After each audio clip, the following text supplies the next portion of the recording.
Coming up on the Cowboys Report, is Landon Collins going to be an option for the Cowboys? Because the Giants, they might have gone full Giants, which you never, ever want to do. Speaking of safeties, well, you know we're going to talk about Earl Thomas, right? Is there mutual interest? Could a deal actually go down to bring Thomas to the Cowboys after months now of speculation?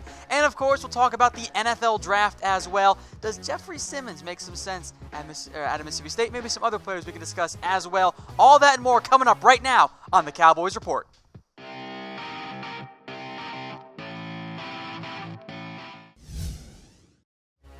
You guys are watching the Cowboys Report presented by BetDSI. I am your host, Tom Downey. As we normally do, we'll kick things off with the latest Cowboys rumors, and we'll focus in on DeMarcus Lawrence. Is he not going to sign a franchise tag? If it comes to that, I'll give it 3 stars with the big caveat of, yeah, but we already knew this one, right? Lawrence has made it very, very clear he doesn't want to sign the tag, but NFL.com, as they like to do sometimes, new news, Lawrence is not going to sign the franchise tag, even though he said it weeks ago and we know about this. It's not really news, but when NFL.com sends out the tweet, I feel the need to actually do it. Now, there's a very simple solution here for the Cowboys and for DeMarcus Lawrence, who, if he does hit the open market, becomes the NFL's #1 free agent, the best one out there. Just pay the man. Get the contract done. He's absolutely worth it. He's had 2 incredibly productive seasons in a row. He's young. You want pass rushers. Look at the Raiders with what happened when Khalil Mack left. They had no pass rush. It'd be pretty similar for DeMarcus Lawrence. Now, as we showed on a previous video for you guys, here's what I think a DeMarcus Lawrence contract could end up looking like.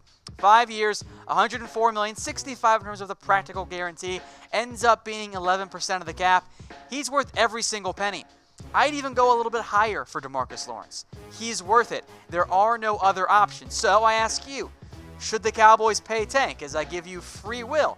Type 1 for pay tank and type 2 for pay tank. There is no other choice. It's very simple.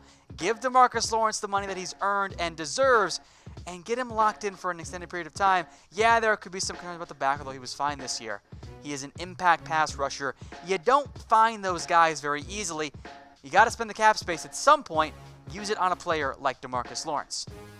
Today's show is brought to you by BetDSI, the internet's #1 sportsbook. Head over to chatsports.com/bet and use promo code Cowboys120 for a 120% deposit bonus. You put down $50, they'll give you 60 for free. Put down 100, you'll get 120. You won't find a better deal out there. Chatsports.com/bet and use that promo code Cowboys120.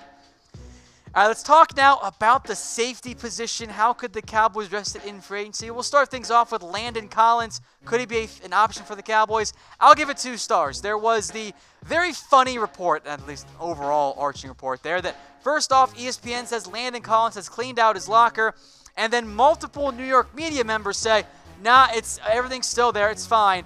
And then Landon Collins himself responds to one of those beat writers and says, everything I need in there, I don't need. So yeah, he has cleaned out his lockers. Now, I was under the impression that the Giants aren't dumb, right? They're going to tag Landon Collins. They won't let him hit the open market. That might have been a lie. The Giants actually might be that dumb. If they let him hit the open market, the Cowboys would be wise to have interest in Collins. The problem is the price tag could be a little bit of an issue here. Compared to an Earl Thomas, you can make a strong argument that Collins might be a better fit in terms of what he does. He's better around the box, around the line of scrimmage, making tackles. He's not a big rangy guy. And I thought he was better in 2017, better in 2016, but still good in 12 games in 2018. I like what he brings to the roster. So from that perspective, I like the idea of bringing in Landon Collins, getting him on the roster, and having him be an impact safety. Now, I don't know if he'd be more expensive than Earl Thomas. Given his age, he very well might be. But he's certainly a safety the Cowboys need to consider if he actually does hit the open market, which we'll know for sure early in March once the franchise tag window closes. Now, regardless of Landon Collins' options in free agency, there's going to be an Earl Thomas pursuit. 4 stars on this one, as we've said many a time over the past month or so. Expect an Earl Thomas run by the Dallas Cowboys. Now again, I'll emphasize that doesn't mean they're going to sign him, but the Cowboys, per Mike Fisher, have started their in-house plan of how they're going to add Earl Thomas, the guy that we know they want. They wanted to trade for him. Seattle said no, then he got hurt.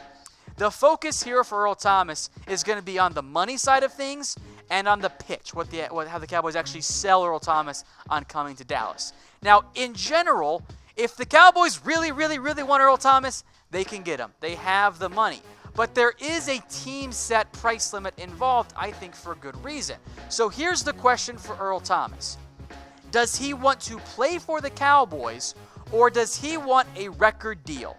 If he demands $13, $14 million, I think the Cowboys say, that's just too much for us. We're sorry, we'll go in a different direction. If he wants $11 million, maybe a little bit more. If he wants a $10 million deal or per year deal, which I'd be surprised if he took that much of a discount, frankly, then it makes a lot of sense there. So Earl Thomas, it's going to be a money thing, much like it is for Landon Collins. Let's say money's not a factor at all. Which safety would you rather sign? Type LC for Landon Collins or type ET for Earl Thomas? They're two very different players. One, a single high, rangy free safety in Earl Thomas. The other, a tackling machine who's best around the box and can also make a couple of plays as well in Landon Collins. There's really not a wrong answer here. Let me know what you guys think in the comment section. By the way, folks, make sure you are subscribed to us on YouTube. We do all kinds of great stuff here for you. And we got Cowboys news, rumors, the NFL draft, free agency, fan-led content. Go subscribe, youtube.com/Dallas Cowboys Report. And by the way, use hashtag Cowboys in the questions right now. Producer Brett already grabbing a bunch here. We'll do some live Q&A coming up in just a little bit. So remember, use hashtag Cowboys. Easier for us to find them because there are a lot of comments scrolling through right now.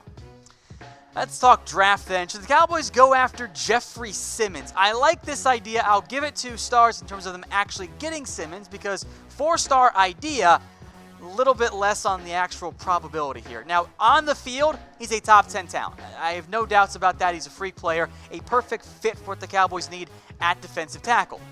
The problem is he's now suffered a torn ACL, and there's an off-field incident that's all going to pile together and drop a top 10 guy into very possibly late round 2. The question for me in terms of the Cowboys' interest, beyond the injury and the off-the-field stuff, they have no first-round pick. Historically, they've been willing to be aggressive with their second-rounders. Randy Gregory, Jalen Smith, even Sean Lee. Injury problems there or off-the-field stuff. With no first-round pick, can the Cowboys be that type of aggressive? I don't know if they actually will. Now, don't let the sacks fool you. He played one technique out of position there. He's a really good defensive lineman. I love the idea of getting Jeffery Simmons.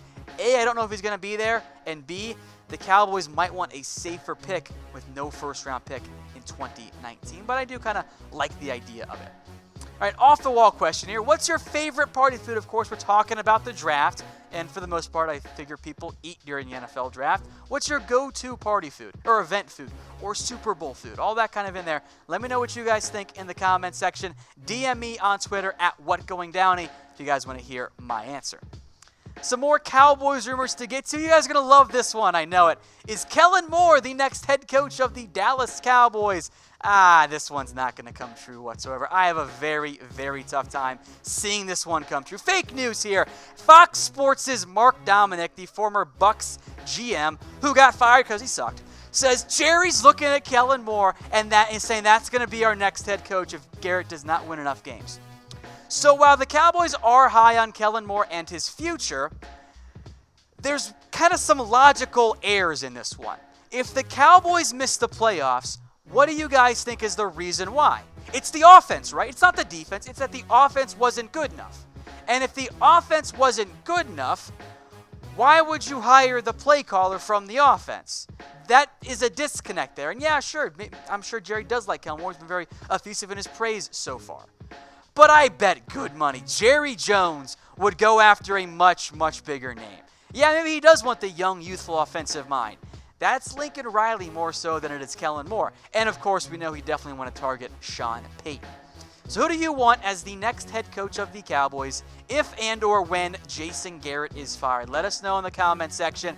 I am down to go target Sean Payton. I'm down to target Lincoln Riley. I'm down to target Chris Richard. There are plenty of better options, far more proven than Kellen Moore right now. And we'll go back to drafts here for our last rumor of the day. Then we'll get into some mailbag questions. Is offensive tackle a draft priority? I'll give this one 3 stars. It is a priority, but it's not the priority. And for now, it might even be a top 5 priority. So from the offensive line perspective, you do need to get some help here. I don't even think it's starting help, though. But because you have bigger needs than offensive tackle right now. You can go into next year with Tyron Smith and Collins and feel good about it. There are some reasons to doubt it. Collins in the last year of his deal has been up and down. Smith has had injury problems in the past. So I don't like going this route with your first pick. But at some point, you have got to draft an offensive lineman. Because Cam Fleming may or may not be back. Either way, he's not the youngest guy. Jake Campos is not a reliable option. So for now, I actually don't consider offensive tackle to be a top 5 need for the Dallas Cowboys. I've got defensive end on there, which won't be a problem once they re-sign and or tag DeMarcus Lawrence. Receiver could be a problem. Defensive tackle, tight end, safety. And by the time we actually hit the NFL draft, I think at least 2, if not 3 of those needs are no longer on the list. That bumps offensive tackle up. So when we get to round 3 or early round 4, that's when I think it makes sense for the Cowboys to look at getting some offensive line help to either A, just get a good backup for a swing tackle, or at least consider some alternative options for Landon Collins after the season ends. Hey Cowboys fans, thanks for watching the Cowboys Report. If you haven't already, click right here to subscribe to our channel for all the best Cowboys coverage on the internet. That's news, rumors, highlights, mailbags, film studies, and a whole lot more. And I'm making your lives a little bit easier as well with the next Cowboys Report video right here.